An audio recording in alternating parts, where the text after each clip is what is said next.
There are those who have given up on Nick Cage. After attaining Academy Awards status and doing a few serious films, some folks were put off by the way Nick Cage chose his films and the oddball way he acted in them. Then there are those like me who are curious to see what kind of acting risk this guy does next. Out of all of our actors who play on the screen for us in modern films, Cage is the most unpredictable of the lot.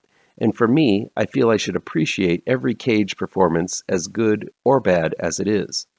Cage has been on a roll in the last few years with rock-solid performances in awesome films like Mandy, Color Out of Space, and most recently Willy's Wonderland and Pig. Prisoners of the Ghostland is his latest, and I have thoughts about it.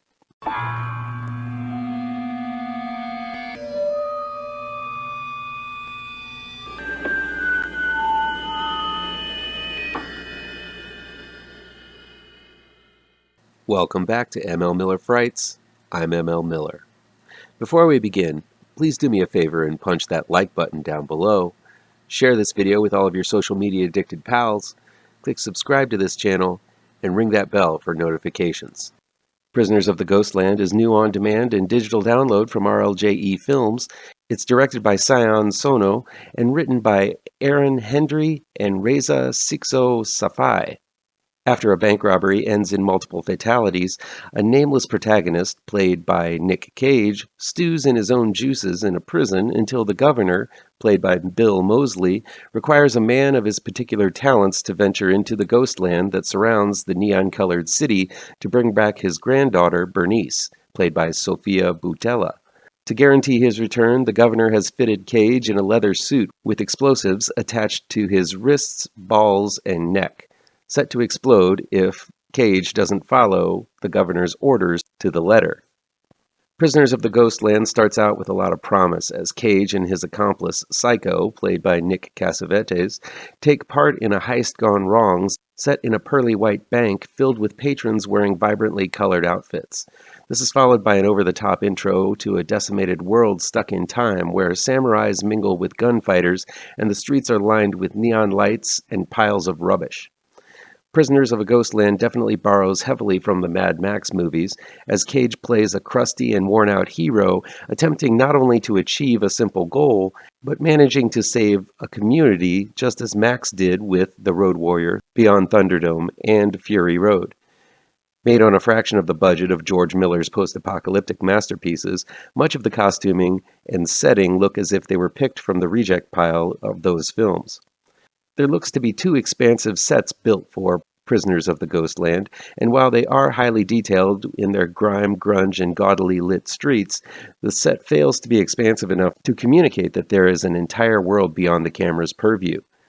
That said, the cinematography is quite good, with the vast differences in decor of the set giving off a quite surreal and unnatural appearance. The script needs a lot of work, though. Cage sort of leaves the gates of this neon town and sort of happens upon Bernice with very little difficulty. I get that the time is limited before the explosive suit goes kablooey, but there should be some kind of obstacles in his path. Instead, we get to know the shanty town outside of the neon town's borders, which literally hold back the clock with ropes tied to the second hand of a large clock.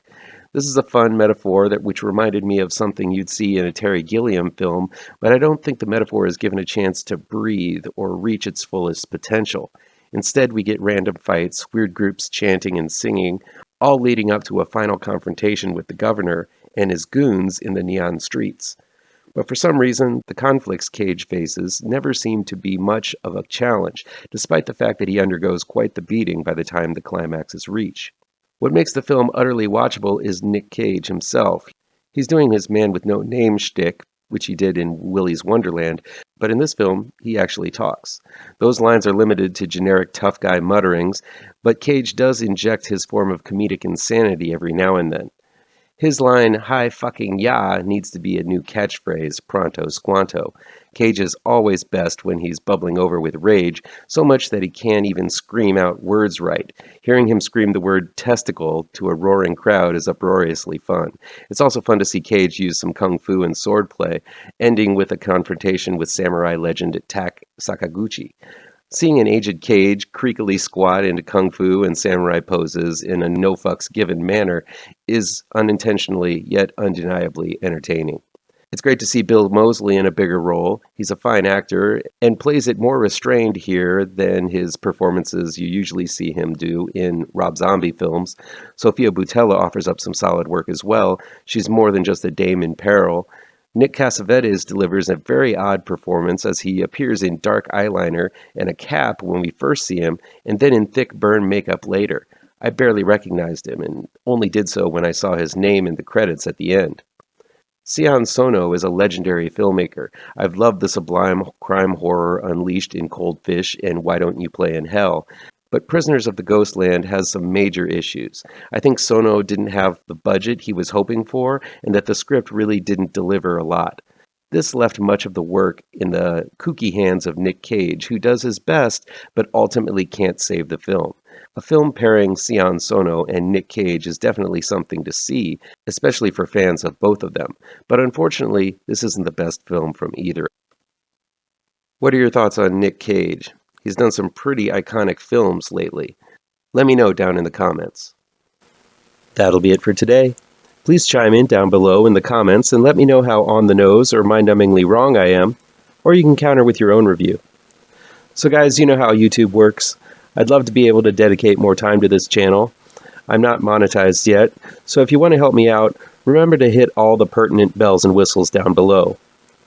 Want some spooky comics to read? I have 2 new horror comic book trade paperbacks you should look out for. Both Grave Trancers and Pirouette, collecting never-before-published issues, can be found in only the finest of comic book shops. If you're looking for written reviews, you can find them on my website, mlmillerwrites.com.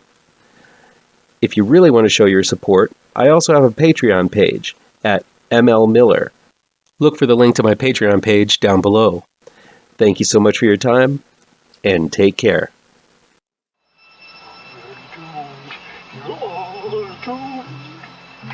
You're doomed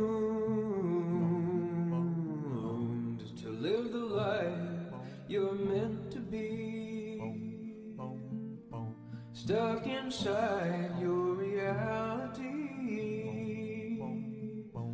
You're doomed. Oh, you're doomed. You're doomed. God live the life that you are meant to be. Live inside.